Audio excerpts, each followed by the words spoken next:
Hello, and welcome to another edition of Interviewing the Legends, brought to you by the Publicity Works Agency, devoted to promoting musicians and authors worldwide. Call us today at 941-877-1552 to start your free publicity evaluation. Remember, we shine only when we make you shine. Please welcome the host of Interviewing the Legends, music journalist, author, and entrepreneur, Ray Shasho.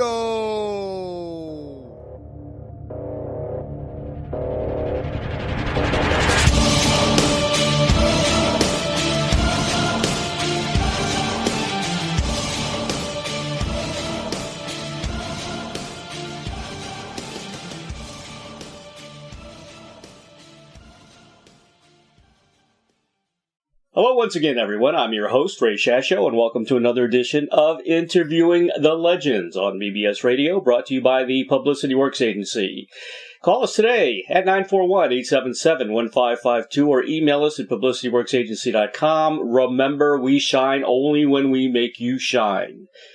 Rex Pickett is the author of the novel Sideways, the multiple award-winning Alexander Payne film of the same title. Sideways captured over 350 critics at awards organization plaudits, including 2 Golden Gloves, an Academy Award for Best Adapted Screenplay, the prestigious Writers Guild Award, 6 Indie Spirit Awards, and the list goes on. Rex has written and directed 2 independent feature films, California Without End and From Hollywood to Deadwood. He wrote the 2000 Academy Award-winning Best Live-Action short, My Mother Dreams the Satan's Disciples in New York. His Sideways sequel, Vertigo, won the Gold Medal for Fiction from the Independent Publisher Book Awards in 2012. His Sideways 3, Chile, forms the final leg of the trilogy. In 2012, Rex adapted his novel into Sideways, the play. He staged 4 record-breaking runs, first at Ruskin Group Theatre in Santa Monica, where it ran for 6 months, then the Jolla Playhouse, where it broke all attendance records for a non-musical in their 35-year history, with 3-time Tony Award winner Des McAnuff directing. In 2017, in collaboration with composer Anthony Adams, Rex turned his attention to the musical version of Sideways. 2 years later, the book for the musical is finished. Half the songs are composed and recorded with a 3-time Tony Award-winning musical theater director to be announced soon has come on board. There is every likelihood that the workshop or premiere production will happen in the later part of 2020. Rex grew up in Southern California from the University of California at San Diego, UCSD. He was a special projects major specializing in literary and film criticism and creating writing. A member of the Writers Guild of America, the Dramatics Guild, and now ASCAP, Rex has enjoyed success in long-form fiction, screenwriting, independent films, and now stage. The Rex Pickett papers are now enshrined at his alma mater, UCSD, and Geisel Libraries, special collections, and archives. Rex's new novel, The Archivist, will be published on December of 2019 by Blackstone Publishing. Please welcome screenwriter, novelist, playwright, and film producer Rex Pickett to Interviewing the Legends. Hello, Rex. Hi, Ray. How you doing? I'm doing good, man. That's a mouthful. I know. Even I was surprised. Well, you traveled a lot recently, too. What is going on in your life right now? Well, right now, a number of things are going on. First of all, of course, the musical, as you brought up, we have 12 of the 20 songs. And a musical, taking it to Broadway is a real journey. But, we just brought on board a 3-time Tony Award-winning director, and we're in negotiations, and we're bringing on other people. We brought on Julian Reeve, who was the music supervisor of the national tour of Hamilton. So we're excited about that. And, but it's finding funding and taking all the way. There's my Sideways wine just came out from Chile, and that, we didn't know what that was going to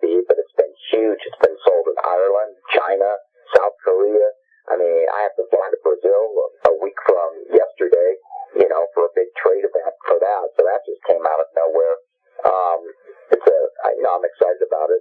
And there's also Sideways, the non-musical, which, as you pointed out, was done at La Jolla Playhouse on the campus of my alma mater with Des McAnuff, and it's now going to go again. In fact, they're in auditions right now to open in New York the end of January, so I'm excited about that. And then, of course, big is in the novel world, The Archivist, which will come out actually in 2020, in spring of 2020 now, from Blackstone Publishing, which I've worked 3 years on that book. It's very, very different. And gosh, I don't know. When I signed a deal to write my memoir, My Life on Spec, so with a Canadian publisher. So there's this. I wake up every day with a lot to do. I mean, I'm not overwhelmed, Ray. Honestly, it's a good problem to have, all these different projects and things. The musical is, I wrote the libretto, or sometimes known as the book. It's based on my play, so that's done. So I'm really mostly producing that. The play, the non-musical, of course, that's already done. I only have to show up for rehearsals.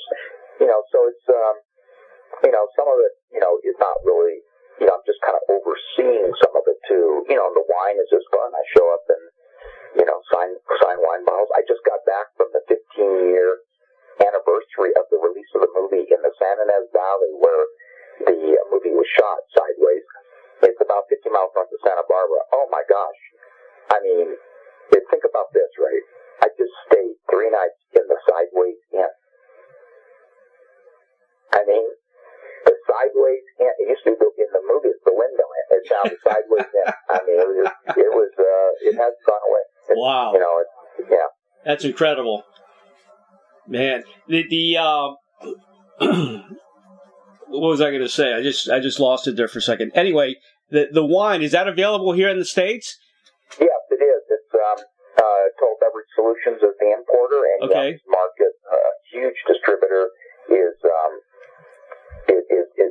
and they they're kind of a store to store, restaurant to restaurant. Right. However, just the other day, I talked with wineaccess.com, and they're the largest online retailer of wine. And if they bring on the wine, and they're tasting it today, actually, and I feel pretty confident they will. It's a Pinot Noir, but it's under $20. And not to go off into wine too much, but there are very few Pinot Noirs under $20, and this really over-delivers for the price. So if wineaccess.com takes it, it will be available online. So you can just sit at home, Ray, and you can just order wine. Awesome. Same way you do toothpaste from Amazon. And it will come to your door. Well, wine is huge here in Florida. I mean, everybody drinks wine. We got wine tasting everywhere. My whole family drinks wine. It is also my favorite wine. I know you destroyed the Merlot community at one time. Well, I get asked that question a lot. And let's correct this on Merlot. Merlot, before Sideways came out, was 20% of the red wine market. Right. 20%. And what had happened is in the early 90s, 60 Minutes did a segment called The French Paradox. And it was basically eat fatty foods, drink red wine, and you'll live forever. It was a completely flawed and ridiculous, study. However, what it did was, in the early 90s, people rushed out to their wine stores and liquor stores to buy red wine so they could live forever.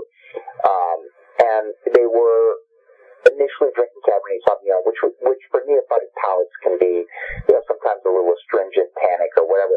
And they gravitated to Merlot because it's fruitier, it's more approachable, it's more drinkable. Yeah. And thus was born the Merlot craze. Merlot became, in the 90s, the vitamin E of the United States, basically, and so by the time I wrote the novel, of course, when I write the famous line that Paul Giamatti, says, I don't know if it's going to be a movie, Ray. I don't know that, and even if when it was optioned to be a movie, I don't know. I didn't do the adaptation. I don't know that they're going to use that line, So it's funny people say you destroyed it. I mean, it is true at that moment in time, Merlot had become synonymous with a $5 block.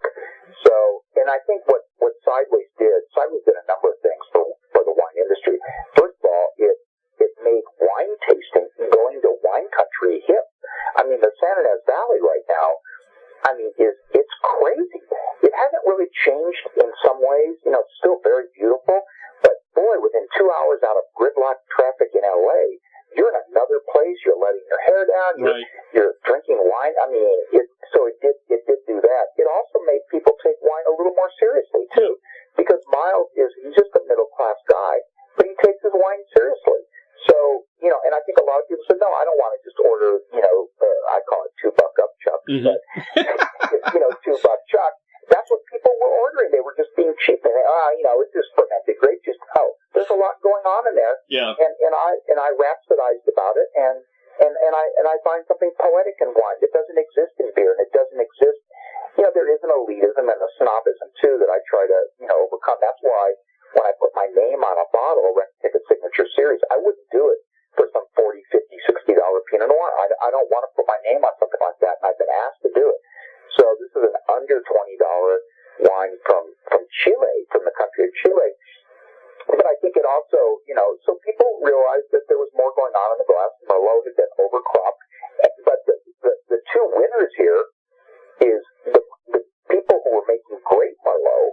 They didn't like the fact that there was a lot of cheap Merlot flooding the market. Right. So the cheap Merlot left town. Mm-hmm. And the great Merlot makers like Schaefer and Duckhorn and others in Napa, they remained standing. They loved me.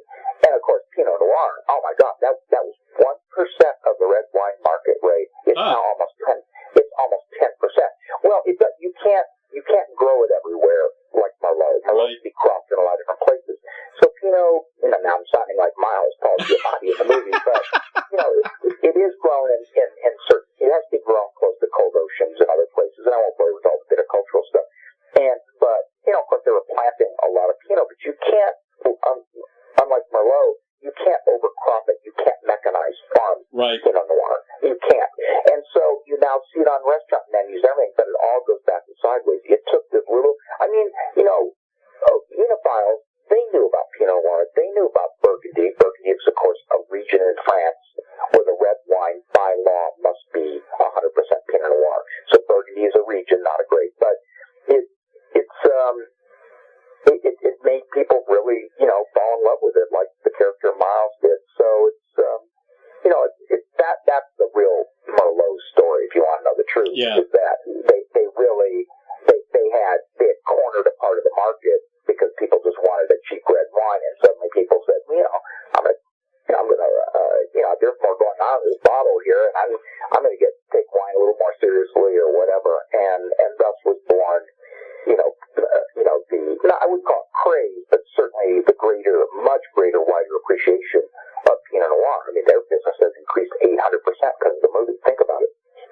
The Pinot Noir makers, they love me. Oh, yeah, definitely. Your face should be on every bottle. Are you kidding me? Well, it's funny you said that. Yeah, I get asked all the time, Ray, don't you get a royalty for this? You wouldn't believe. You should. Without not anyone, because they're just leveraging, and they're just being really good business people. I mean, certainly Frank Ostini of Hitching Post, his place is just for 15 years since the movie came out. And a lot of people think 15 years, it feels like yesterday, but it has been 15 years. They don't really make films like that.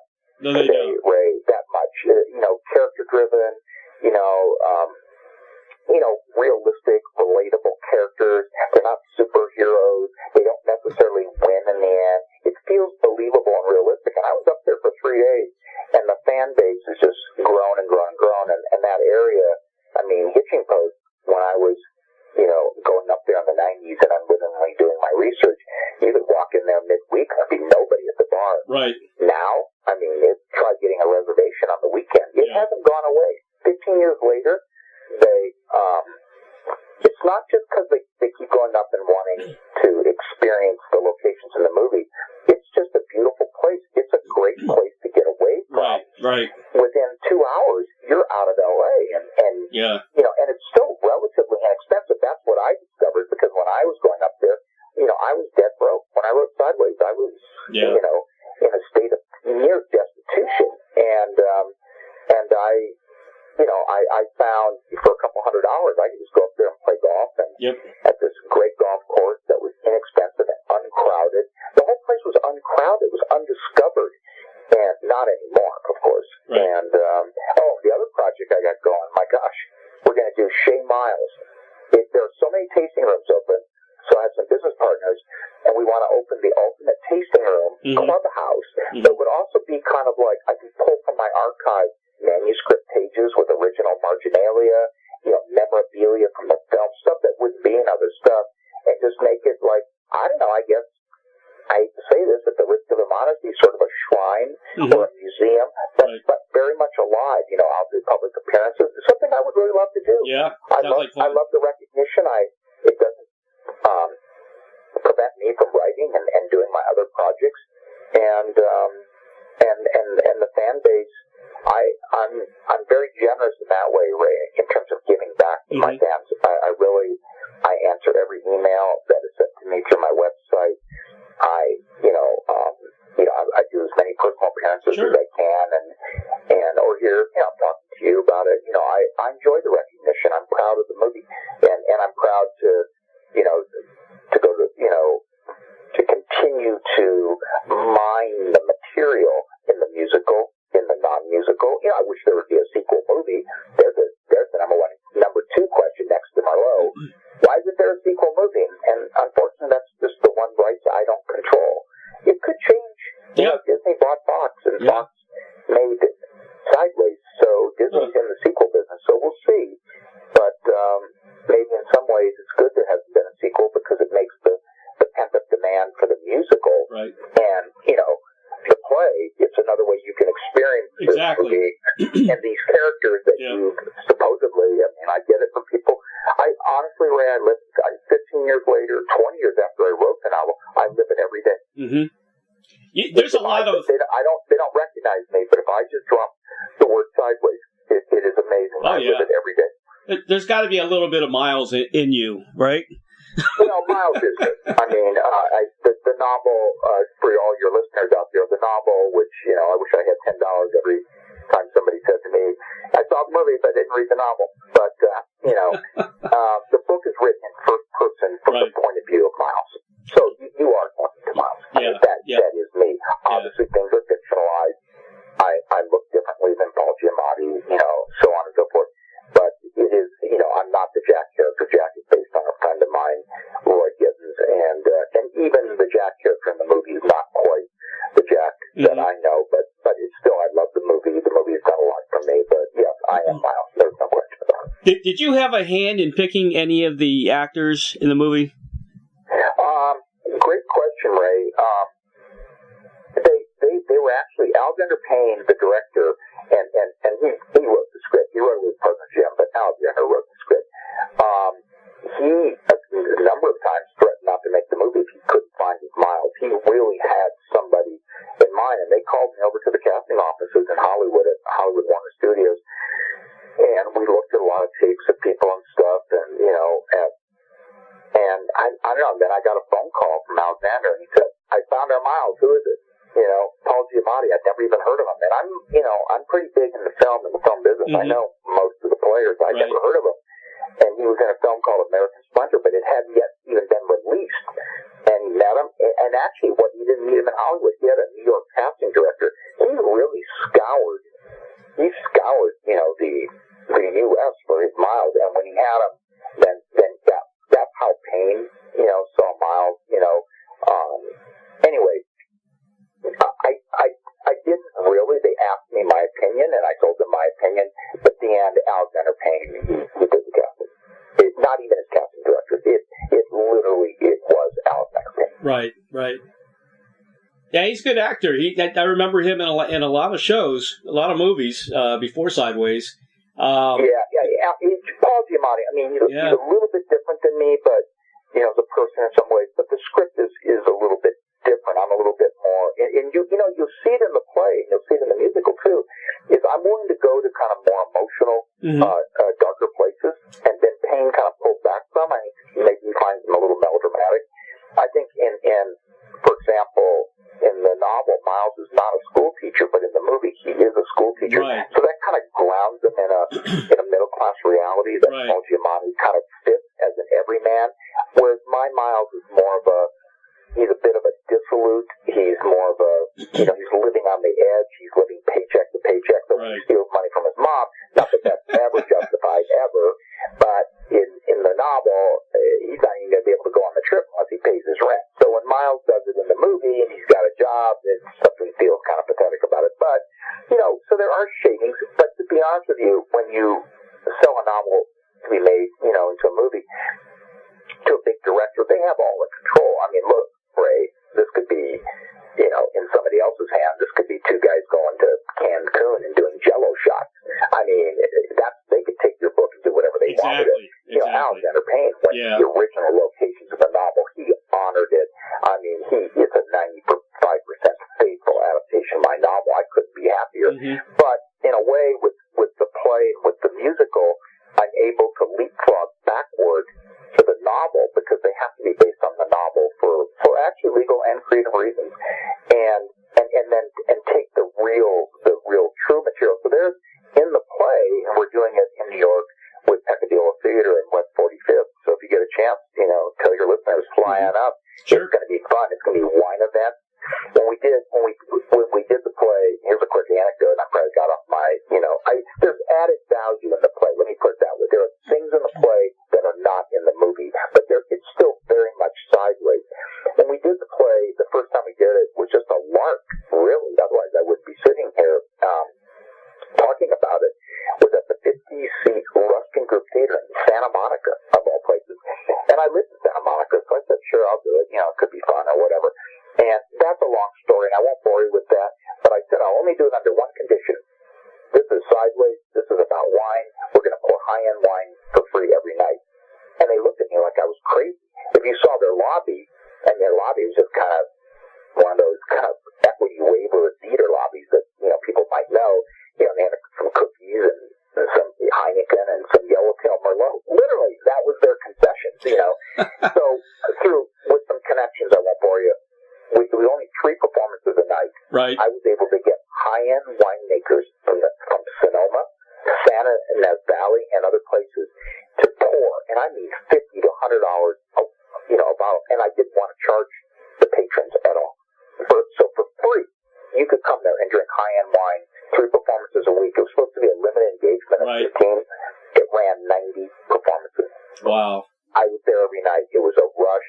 People were drinking incredible Pinot Noir, and the winemakers donated because it was almost like they were showing their appreciation for what the movie, sure. And Sideways at this point, is a brand, for them. It's, so that was great. And La Jolla Playhouse, because of the ABC laws, we weren't able to pull it off, but we will in New York. We will be pulling it off. And when we do the musical, almost demanding that, I want it to be, critically, praised. Everybody wants that.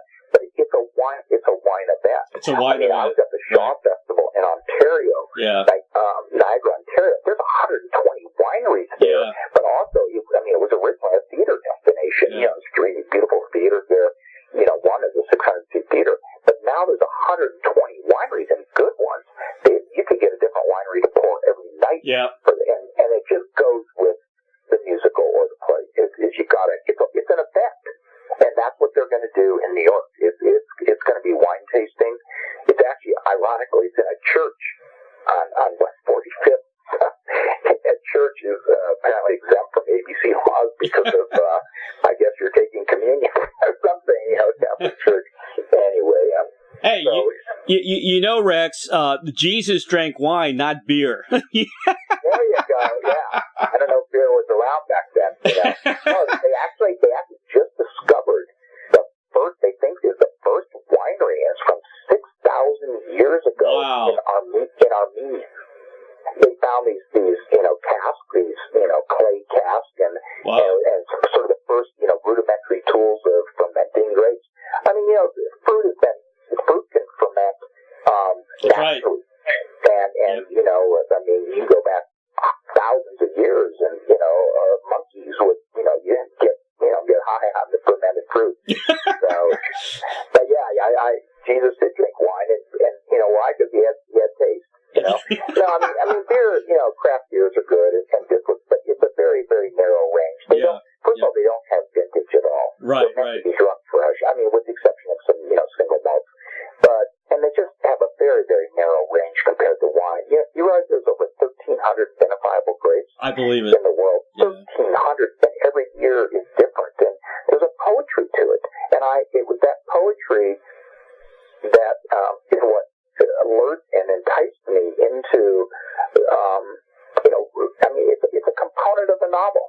things going on, midlife crises and other stuff. But it's that poetry of that wine. There's something about it that that spoke to me. That you can it evokes a language that beer and distillates really don't do.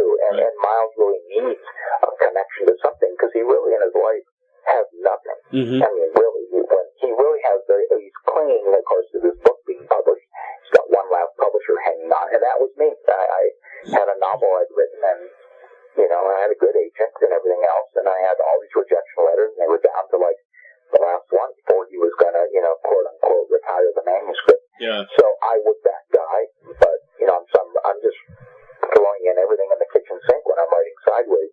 Very real, very believable, and it made my agent loved it. Some other people loved it, and then there were some people, God bless her, my ex-wife told me to burn it. Really? And she won an Oscar for a short film I wrote. She's now chair of NYU School of Graduate Film. She in no uncertain terms, she told me to burn it, and so did a couple of other people.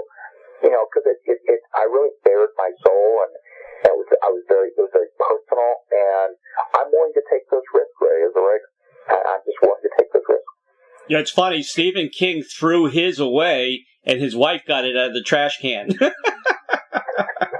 the thing about Stephen King, I mean, he writes the kind of genre fiction, and I don't read it, but I know he's a terrific writer, and he's just such a machine. He just pours it out. That, he could probably write one every 6 months and afford to throw one away. Yeah.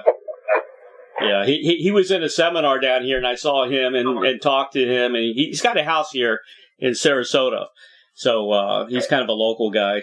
Well, he's just a true writer. I mean, that's a guy who just wakes up and puts his foot in the stream and it pours out. I mean, I'm not him, of course, but but when I write, like with The Archivist, my new novel from Blackstone, it was originally written as a eight episode miniseries, and I wrote out the entire. And no one would ever do this. You would write the pilot and then try to get money to write the rest. No, I wrote the whole thing. It's like 540 screenplay pages. And then I got an offer from Blackstone to write the novel. So imagine that I have adapted the novel I had written. If you can think about it, now I get a chance to write the novel. So, I thought about it, and, I kind of let it build in my head. And when I sat down to write it, I wrote, in 90 days, I wrote 225,000 words. Wow. And as you know, being in the publishing world, that's big. I mean, that's a 600-page novel. Yeah, it's getting edited down now, and and they want me to go through a little bit of it, and that's fine. I mean, we live in a day of cognitive impatience, so, but it's really one of the, to me, I had moved away from Miles and Jack. I want to go back to Miles again, but I've moved away from them. In this book, it's about, the two main characters are women, so that's really new for me. It's about a young project archivist who comes down to San Diego, actually to a fictional university, but it's really the University of California, San Diego, to take over on a project archiving the work of a very, very famous writer, and the previous archivist had died in a drowning. So through the course of the narrative, the project archivist who's there just to finish up the project discovers a treasure trove of love letters between her dead predecessor and the novelist. And so in essence, it really it starts out, so it's like, and we go back in time now to that.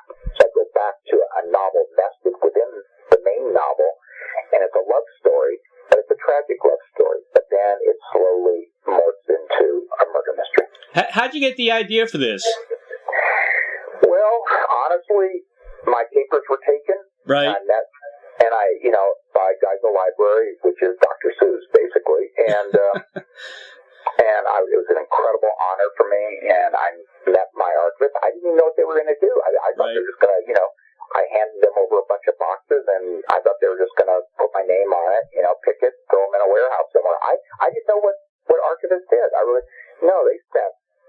My archivist spent 9 months, poring over my collection. She knows me better than I do, right? That's She's true. read all this stuff, and it's all foldered and beautifully organized, right. finding aid, and all this wonderful stuff. And of course, they found stuff in there that, that, or she said, "Who's Irv Tunn?" I said, I blushed, I guess when I was 20, I'd written a porno novel when that was my pseudonym. But, so all these things they knew about me, but, and so I started talking to her, and I thought it was really fascinating that, when you hand over all this work, a lot of people don't curate it, and there's a lot of personal stuff in there, and there's incredible, fascinating stories. And so we came up with the idea, and she's very involved in it, and I would give her a co-credit on the novel. She doesn't want it, but as I saw Project Archivist as being, so that's somebody who's kind of like a subcontractor who comes in for one job and is out, in and out. And they find things, a lot of stuff goes out on servers, and they find stuff on these, what's called dark archive, or dark storage. And think of the stuff that's out there. There's so many stories in the archival world. And she's basically, if you want to know the truth, she's 27 years old, Emily Snow. She's basically a nothing short of a kind of an adult Nancy Drew. Huh. That's pretty cool. And so it really started with my papers being taken. Yep. And getting to know my archivist and hanging out with her, asking her questions. Yep. It's the same with Sideways. I didn't just sit down and write Sideways.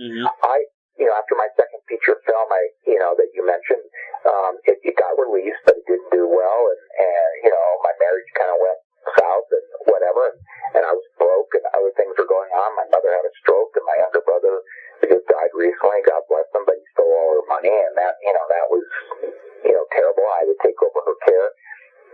So I was nowhere in the 90s, and I started just getting back into the game of golf. I'm a pretty good golfer. Yeah. And I playing in LA is a nightmare, so I started migrating north, and I finally found this course, La Prisma, in the San Ynez Valley. So Sideways, the genesis is golf. It's not wine. Right. And then I started staying overnight at the Windmill Inn, which is now the Sideways Inn. And, and it was cheap. It was $29.99. I thought, wow, what's wrong with this place? And then I found out, this is wine country. There's some tasting rooms. And you go to tasting rooms, and you can drink wine for free. I go, this is great. But now it's not free. It's a totally tiered system of, the regular tasting, the wine club member tasting, and now, my God, it just goes on and on. They're making so much money in these tasting rooms.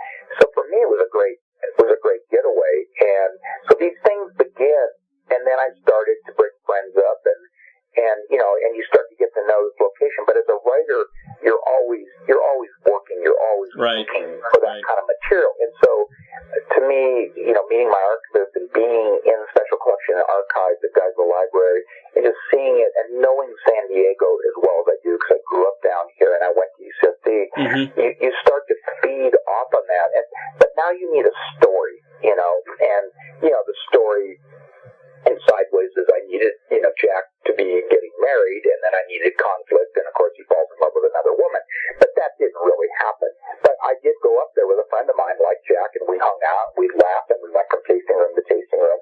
But I knew the place. It's where the story gets fictional, and of course the story with my archivist, there wasn't, the same love story or anything like that, But I did understand a lot about ethics. It's absolutely unethical for an archivist to have an affair with what is essentially a donor. Right. The famous writer that she has an affair with is he's a donor. That's completely unethical. It's fireable, in fact. Even though it's not criminal, it's just fireable on the spot because of possible blackmail or whatever. So her death is sort of suspicious, but it's also a great love story too. So you just you take. You take real things in life. Other writers are different, but I write out of real things that I've lived, things that I'm feeling, places I've been. When I'm not in a place that's familiar to me, I'm uncomfortable, and I feel like I'm kind of making it up in a way out of thin air. I really, when it comes to characters, I like the characters to be people I know. I want to hear their voices in my head before I start writing, and knowing the locations, being in those locations. So that's how The Archivist started. It was a long process. I mean, my papers were taken 7 years ago, and we're going to have a book sometimes it takes a long time. To find that kind of verisimilitude, which is the ring of truth. Rex, how difficult is it to take The Archivist and turn it into a screenplay? Is that an easy process or a hard process? Well, it was originally conceived as a novel, and then I thought, you know what, this is a mini-series. This could be a mini-series because it's so long as you go definitely. back in time. And I come from screenwriting, so for me, once I had the idea, it actually, I mean, it was actually relatively easy for me. Once I write very fast, because I won't write unless I have the characters, unless I have the trajectory. I don't map it out. I don't write it down, but it's in my head, and I always have the ending. I'm always writing to that ending. And once I go.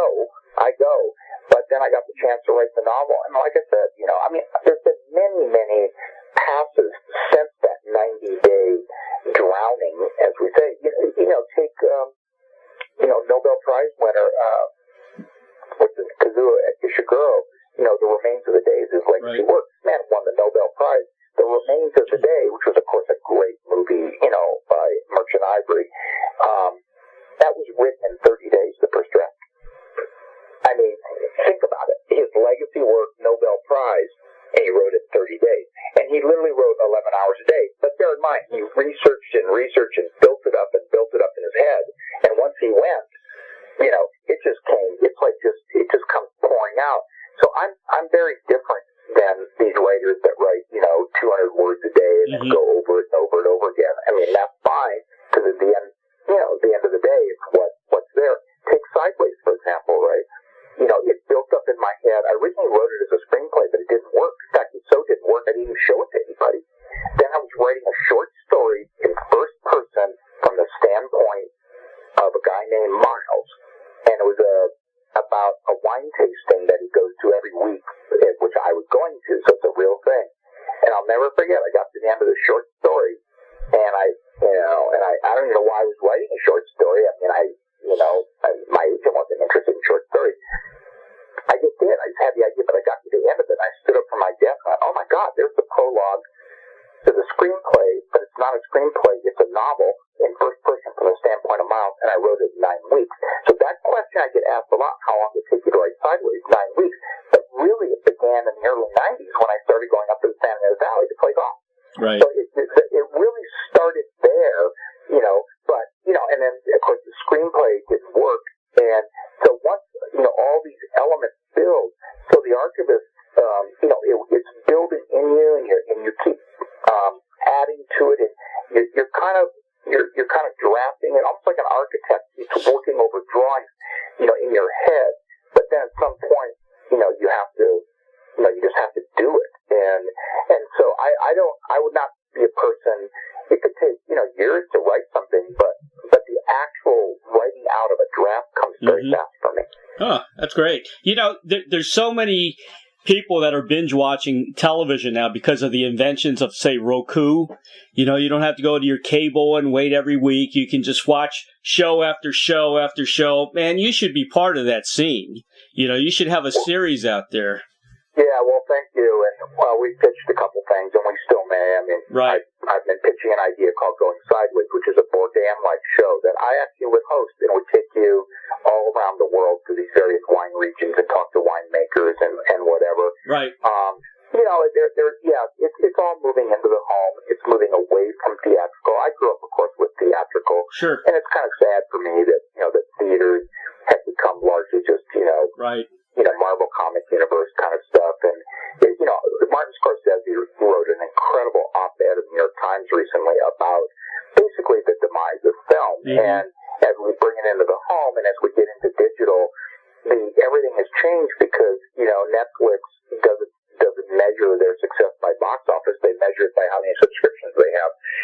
And so it's now kind of quantity over quality. Right. So digital, the good news is, with digital filmmaking and all this streaming and all this content, is it's giving a lot more people a chance. But the bad news, Ray, by giving so many more people a chance, and I'm glad that it does, we're getting these, you go to Roku, you know, and it's like a vast flea market where you're looking for those few little nuggets of gold to me. Right. And we're just inundated with content and what they want. I mean, Disney Plus just started and they've got a powerful universe. Of course, they bought Fox, but they've got obviously Star Wars, they've got MCU, Avengers, and all those spin-offs. Plus, they've got Pixar and all their old animation, and we'll see how they do. But there's right now a huge war on for subscriptions. And, and there's other ones coming up. Peacock, which is NBC Universal, they're going to start their own thing. Netflix is well known that if they had to rely on their own content that they've created, they would not be doing so well. They're making it on content that other people created. For example, entire seasons of Friends, which they've been leasing. When those leases run out, they could be in trouble. So I don't know. It's a good time in some ways. There's so much stuff, and it comes into your home. But it's a bad time because in some ways I think, films were better, back when. But this is where we are, and nothing's going to change it. And I'm a little sad about literature too, because, right now the number one, entertainment is of course streaming on demand. It's over 120 billion business. But what number two is? Video gaming, $40 billion. Yep. And I just don't. I'm sorry. I mean, that's fine. I'm not judgmental, and I don't care, whatever. But really, I mean, you're going to wake up at age 35 and say you played 50,000 hours of Fortnite. When you could have been reading good books, and you could have been, nourishing your mind and learning things. Again, I don't want to be judgmental, but this is, when I was coming of age in my 20s, I used to read 3, 4, 5 hours a day. There were no video games, didn't even exist. Then the first arcades kind of came in, but they didn't really exist. It wasn't even and they're highly addictive. There's nothing nourishing about video gaming at all, but it is. But as a writer, we are competing against it. It's a $40 billion a year and growing business. It is. Rex, how about Sideways, the game? There you go.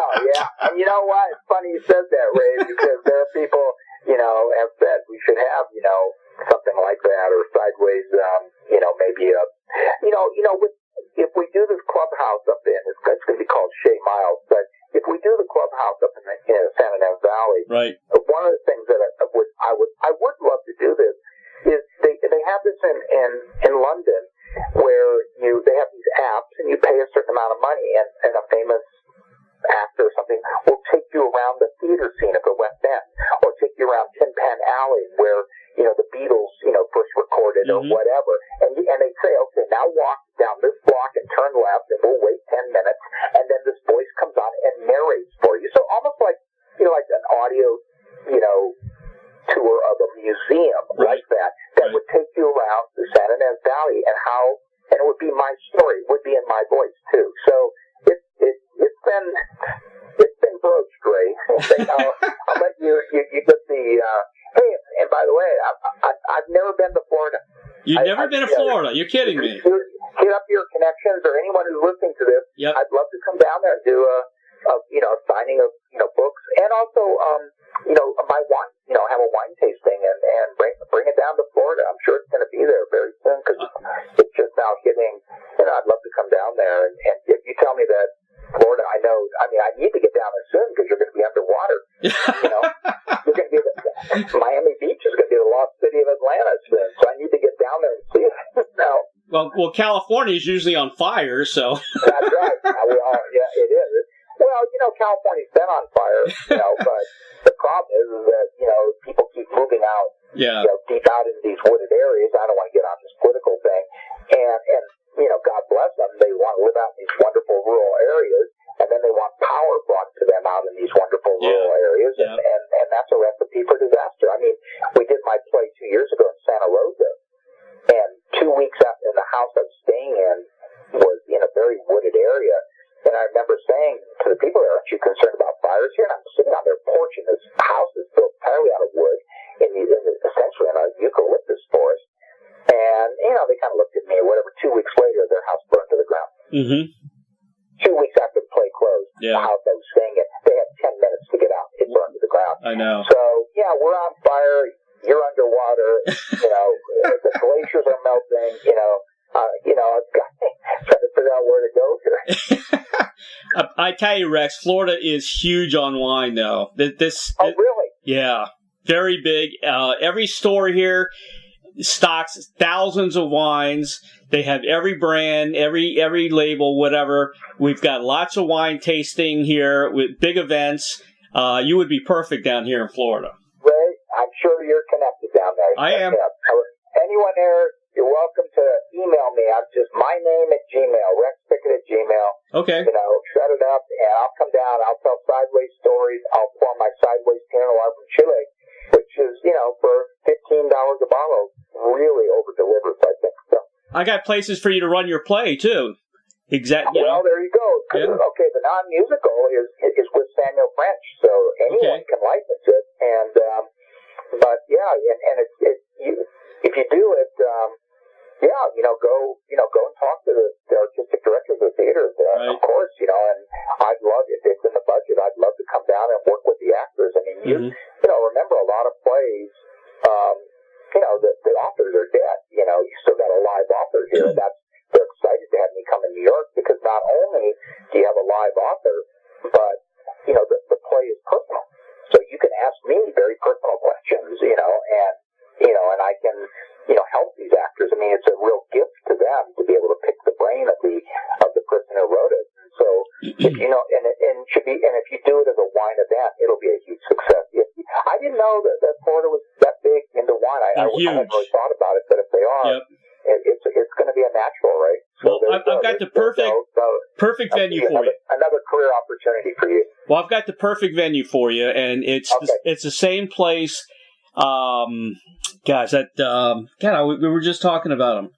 The scary guy, the writer, Stephen King. Yeah, Stephen King was there. He did the same thing that you're proposing for Sideways, and it was a smash. It was sold out, packed. He signed his books after the event, and he sold thousands of books at that night. I even bought one myself. Wow! Yeah. So the theater. Yeah, it's a brand new theater. I was involved in that theater trying to raise money for it. And hey, get on the phone. How big is the theater? Would you say? It's a good size. Really? Would you say over 300? Oh yeah, definitely. Oh well, let's do it. I'll hook you up. I'll send you. We could do a limited engagement. I'll send you all the information. Yep. And I'll talk to them. I'll talk to them for you if you want. Put them in touch with me. We're doing it in New York. They could come up to New York and even get a preview of what they would get in Florida. I'll set it up for you. No problem. Okay, thanks, Ray. Yeah. You're a good guy. That's why I'm doing it. Well, I got a couple of questions for you. Let's see, the Sideways Fest. Did that happen? Yes, it did. I was telling you, I was up at the 15-year anniversary. Okay, that's right. Sideways, and it was a 3-day event. It was just 3-4 weeks ago. Oh my God! And of course, this is a place I know so well. I mean, you talk about lonely, destitute Rex going up there in the 90s. In midweek, I wouldn't go up on the weekends. Midweek, and there was nobody there. I mean, you'd walk into the kitchen post, they were happy to see you. Right. You go to a tasting room. Get this, the tasting, and of course, there were very few wineries up there. The tasting rooms are open from 1 to 4. Now they open at 9 in the morning. They go to 9 at night, and they have jazz bands. It's ridiculous. That's wonderful. Have you ever been there, Ray, to that area? I have not, but I am planning a trip that I'd like to me and my wife go to. It'd be a perfect place for us. I don't want to then get too many details, but like there's a tiny little town, Los Olivos, where they shot the famous scene where Miles says, if they order Merlot, I'm leaving. I'm not drinking any fucking Merlot. That's the big line. But it's a tiny town. It's like 2 blocks by 2 blocks. It's basically just where wealthy people, come down out of the hills and just have these little, stores, hobby shops or whatever, selling, whatever, arts and crafts. It used to have 3 tasting rooms there, because a lot of wineries, they're winemakers, I should say, they're very small. They don't own wineries. Right. They don't own property. They lease grapes and, they buy grapes and then they make it in these facilities, whatever. But they would open tasting rooms. How many tasting rooms? And so there were 3 there for years. How many are there now? 55.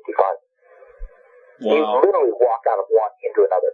That's incredible. That's incredible. That place has changed. Yeah. But it still has there's the same beauty and everything else. Solvang, which is this kitschy town that was built way back from the 30s or 40s, kind of like a faux Danish town to draw tourists to the area. Mm-hmm. Because Central California is quite beautiful. Yep. is now all been taken over by Sideways and Wine. So 3-day fest, they screened the movie, I talked, That's we great. had wine tastings, I couldn't believe it, they had 2 buses, and on the side of the bus said the Sideways shuttle tour, and all these people got on and they took them to these various locations, and I thought, they're not really getting the real story. And here's another thing about the Sideways, and stop me if I'm boring you, but Alaska Airlines just announced 3 new routes beginning January from San Diego, Portland, and Seattle to San Luis Obispo. San Luis Obispo is literally 50 minutes from Sideways Country, 50 minutes. Huh. So there were never any commercial flights into the Central. You have the closest north would be San Jose or San Francisco, and south would be L.A. A few into Santa Barbara, but not many. Mm-hmm. No. And not only did they announce them, they announced it as their Wine Flies Free program, which means, and they have the same thing in Sonoma to fly into Santa Rosa, they know you're coming there for wine tourism. So they allow you to take a case of wine back with you for free, no baggage charge. You're kidding me, really? So they have the same thing now to San Luis Obispo, and just north of San Luis Obispo is another wine region that's growing, is Paso Robles. But, I mean, that is all, they did their research. Mm-hmm. They saw that wine tourism is booming because, again, of Sideways. Yeah. I mean, there's some people who say, well, it's going to happen anyway, but a lot of people up there just said no. I sat there, Solvang, I got up there on Friday, and Solvang, this is kitschy town that people went to around Christmas time. Right. Eating able skeeters and buying little knickknacks. I mean, that's what it was. It was just kind of, it's kitschy. It was a joke. Nobody ever went there. Oh, no, it's got tasting rooms. They had a huge, big grape stomping event. What's funny is that Sideways is this buddy-buddy movie, but, there's more women up there than men. Awesome. I mean, they go up there and they let down their hair and they go crazy. They're stomping grapes in these, in these huge fermentation baths. And then, you pay a certain fee. And because, when you get up there, you can go to various places, hitching posts, other places that are in the movie. But people want to have things to do, when they get up there. And, there's wine tasting, but they want to be able to, there's so many different events. So it was, I had not been up in 7 years, right? Yep. I couldn't believe it. It is not, a lot of people thought it would go away after the movie came out. And I want to remind people, 2004, 15 years ago, the movie came out, and the Oscars were 2005. We were nominated for 5, big deal, and all the awards that you cited, And so people were starting to go up there, but they kept coming back. It not only has not gone away, it's grown. Well, So the area hasn't grown. It's just that the existing places up there have been just co-opted or just taken over because they have more money by wineries, and they're putting in tasting rooms in Buellton, which is just this kind of deadbeat freeway town. Mm-hmm. It's completely changed. And if you lived in L.A., Ray, and anyone in Florida who's listening to this or wherever your show's listening to, if you've been in L.A., the traffic is so horrendous. I know. And to just, get in your car on Saturday morning and just, head up the 101 within 2 hours, you're seeing open space. Yeah. And within another half hour, you drop down, you're tasting wine. I mean, it's relaxing, it's liberating, and it's, at the risk of immodesty, Sideways has really spurred a tourism growth. I'll tell you, I live here in Del Mar, which is essentially North San Diego. Between Tijuana and Ensenada, across the border, Baja California, is only about 70 miles. It's called Valle de Guadalupe. There's now 300 wineries there. Wow. Between Tijuana and Ensenada, and not only that, it's one of the number 1 tourist destinations for San Diego. Temecula, which is a little bit northeast of San Diego and doesn't even produce good wine, they also have over 300 wineries up there. And it's because if you don't really care all that much about, what you're drinking, but you still want to have a wine tasting experience or bachelorette parties, whatever, go to Temecula because it's close. If you want to go to the San Ynez Valley, it's going to be an overnight stay. But now, in January, with Alaska Air, you could fly there from San Diego. You can be there in 50 minutes, get in a rental car, and be inside. You can be tasting wine within another 50 minutes. That's incredible. What a great trip. All because of Sideways, they're now going to fly, and bear in mind, like the other 2 routes are from Seattle and Portland. Right. And pretty soon it'll be San Francisco, too. you'll be, those are international airports. You'll be able to fly in from anywhere in the country to Seattle or Portland, get your connecting flight, and you can have a sideways experience. Incredible. Isn't that amazing that you could, I mean, I think I was sideways in, I was talking to people, it just so blew me away. Yeah. And it is, trust me, it is party central up there on the weekend. I can imagine. The only thing I could think about, Ray, was the sun also rises in Pamplona. Yeah. The bullfighting. Because people, they go to Pamplona and the whole festival they San Fermin and, the running of the bulls, and you've heard about it, of course. But who popularized it was Ernest Hemingway and the sun also rises. No one's really, I mean, Spaniards knew about it, but no, now they're coming from all over the world to go to Pamplona and watch the running of the bulls. And now bullfighting, of course, is lost its popularity, animal rights activists and other stuff in Spain. But, it was popular for years. And to this day, people still flock there. And they did it because of a novel. And that's the only kind of parallel I can think of. Maybe there's some others, I'm sure. With Sideways, they are flocking to this area because one day a guy, totally dead broke, wrote a novel. And it's a great story. That's a great story. Well, what about is there a Pinot taste-off coming up? Is that the taste-off? Well, yeah, there is an event, but I unfortunately got double booked, and now I'm going to be going to Brazil instead, so I can't do the Pinot taste-off. But the wine is going to get sent up there. I won't be there. I'll be in Brazil, in Sao Paulo. Right, you'll be in Sao Paulo, and you're going to promote the signature series. The wine. Brazil, they, like I said, we had sales. I mean, the wine was just released. They had a marketing of Via Wines, which is not an American. It's a Chilean winery. They've sold in China and South Korea, Japan, Ireland, Canada, blah, blah, blah. All these countries are getting all these orders. But one of the biggest orders, oddly enough, was Brazil. And so they're having these big trade events, and the beverage company's putting on, and, I'm kind of the celebrity star of the show. And so maybe, all the money that people think I made off the movie, I didn't make a dime. And the novel, St. Martin's Press, they didn't do any promotion for the novel, if you can believe that. So people think I got rich off the novel, try and made less than $100,000. I did okay when the movie went into, when the movie went into production, because they had to pay me, production deal. Right. But, trust me, I'd rather have owned a restaurant in the San Ynez Valley than me if it was just about money. But money doesn't really matter to me. It's really more about the recognition. But the wine could do well, the musical, those things. Ultimately, at that time, I was just kind of enjoying the recognition and everything else. But now it's about reclaiming my intellectual property. Sideways is a brand, and I created it. Yeah. And it's really, I'll do anything to promote it because I don't feel like I'm promoting, something that, I'm not, I'm certainly not ashamed to sell. People love the characters. They find them timeless. They love the story. It's a comedy. God knows in this day we need a comedy. We need some laughter out there. So when you talk about putting on the play down there and making it a wine event, I'm saying great. I'll be the first one down there to help you make that a reality. Yeah, you need to be down here, man. I'm telling you. Okay. I'll set it up for you.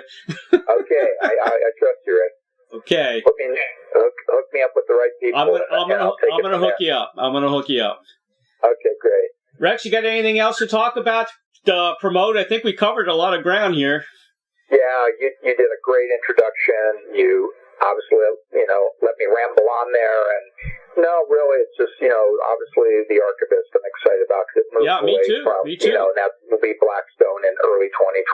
And, then, obviously my wines, the musical, there's 12 incredible songs. I wish we could sign off, with, playing No Fucking Merlot because it's a funny song, but a duet between Miles and Jack. It's really great. So that, that's exciting. And, and obviously my play opening in New York and, and other opportunities that I'm probably even blanking on right now. But, it's enough. It keeps me busy every day I wake up. Let's put it that way. Well, this has been very informative. Also to the freshman writers, that want to get ahead in life. They know what it's all about, from an expert like you. They always, first thing writers do when they publish is, I think it should be a movie. Right away, right. It should be a movie. And it's not that easy. Broadway's not easy. It takes a lot of money. I interview a lot of rock stars. That's main, I do authors, but I do a lot of rock stars, and I've had a lot of guys try to get on Broadway, and even they, it's very hard for them to afford it as well. So it's a tough gig. But once you're in, you're in. Well, the one thing we're lucky about with Sideways Musicals is we do have the built-in brand. Right. There are a lot of movies actually going to Broadway. I mean, right now, one of the big hits is Tootsie. Yep. And there's been many others, Groundhog Day, and we could go on and on. So that's what they're looking for, is having that brand recognition. Yep. Exactly. And we have that, and also, Sideways. When we did and I saw this with the play, so this is not just speculation.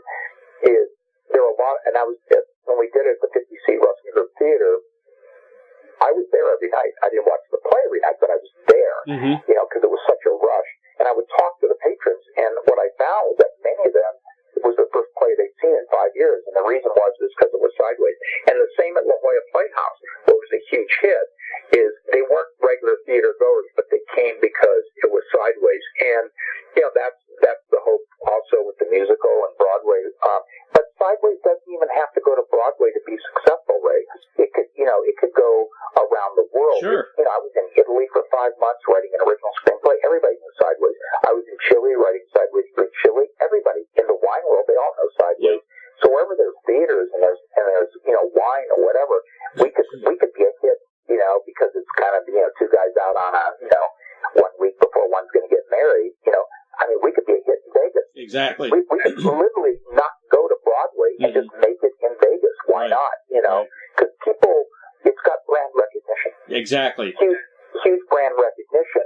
And it's tough. And for all the, the aspiring writers and everybody out there, certainly they all have incredible opportunities that I didn't have when I was young. Because when I was young, you had to get an agent, you had to get a publisher. Now you can publish your own book. You had to get money to make a feature film. And literally go out there and really raise money. Yep. Now you can take your iPhone, go make a feature film, but it isn't going to make your screenplay any better. Exactly. That's the one thing that digital has not changed, is writing. This is, if you really want to make it, and I'd say, just keep trying to find your own voice. Don't go out there and say, okay, I can do this, because this is hot right now. TikTok is hot right now, so maybe I should start doing TikTok. That isn't really the via regia to having any success. It's finding your own individual voice. And also, number 2 advice, if this is what you're asking me, but I'm happy to dispense it, is it's not an avocation. It's a life. And you might be lucky and you might make it in your 20s or whatever. And that might even be a curse, as it was with that Scott Fitzgerald. But it might take a long time. And so it has to come first. It has to come over a spouse and pets and everything else, if people knew what I went through when I wrote Sideways and where my life was at, most of them would have just gone out and tried to get a job. Seriously, but for me, this was it. It was life or death. And I think I know that sounds dramatic, but I'm going to say it that way. I think it is. If you truly are an artist, you don't even have to say, okay, this is what I have to do or whatever. It'll come from inside you. You bring up Stephen King. There's a man who gets up and has to write. He just has to write. Right. That's it. It comes from inside. Yeah. That part I can't teach. But the truth of the matter is, if you think you're going to do this in your spare time, and you think that it comes after this and that, I mean, so many people, I've got it's a great idea and everything else. Then you talk to them 6 months later, I couldn't, I started to write it and I couldn't, I can't listen to that. This is a life. It's hard, and yes, there can be rewards, but,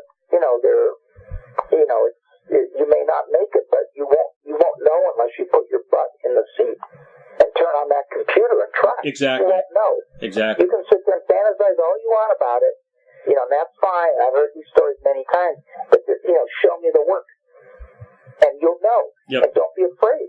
Go out and fail. Fail 1, 2, 3, 4, 5 times. It could be your 6th one that makes it your 7th one, but then you really hit it. Yeah. Yeah, and if you're in it just to make money out of it, you can't do that. You're in it because you enjoy writing. That's right, Ray. Absolutely. You enjoy writing. The money is only going to come after the fact, and if that's what you're trying to do, I mean, I don't even like your philosophy from the beginning. Exactly. Not your philosophy, but that philosophy. Right. You're absolutely right. You do it because you enjoy it. You believe you have something to say. You just have a talent. You have to get out your guitar and you just have to start writing songs. There you go. It's you can compare it. That's what it is. And if you make money and you're rich, fine. Then you take someone like Nick Drake, a great folk singer. He never made it. Died when he was 26. Yeah. He's more popular than ever. Exactly. So, you might be that guy too. Perfect example.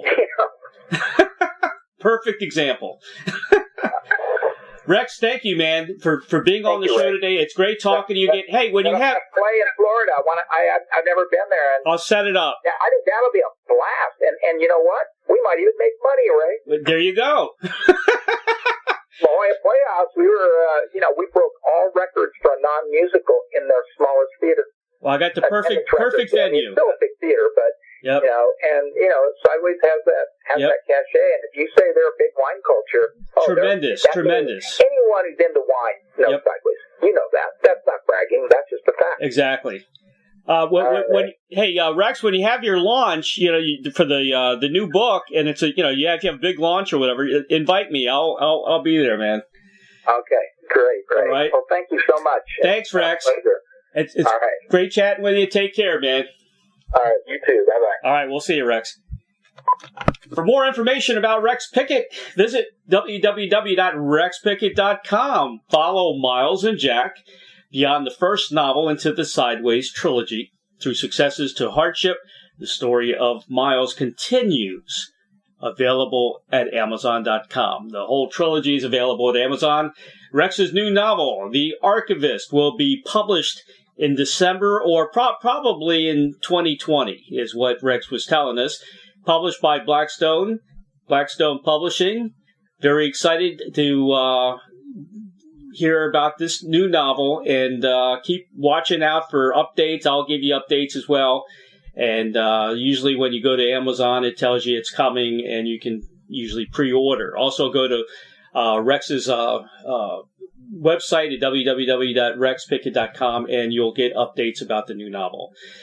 Very special thanks to the dynamic duo of Doug and Don Newsom of BBS Radio for making the magic happen for each and every broadcast of Interviewing the Legends. If you have comments or suggestions for the show, contact me at interviewingthelegends@gmail.com. Please subscribe to my YouTube channel, Interviewing the Legends with Ray Shasho, for the very latest interviews. It's real news. Don't forget to purchase a copy of my book, entitled Check the G's, The True Story of a Neglected American Family and Their Wacky Family Business. Available now at Amazon.com. You will love it. And my next book is in production, called The Rockstar Chronicles. Music fans, music enthusiasts, rock fans, you will love this. It includes 50 interviews with the great legends of music and rock and roll. Have a great week, everybody.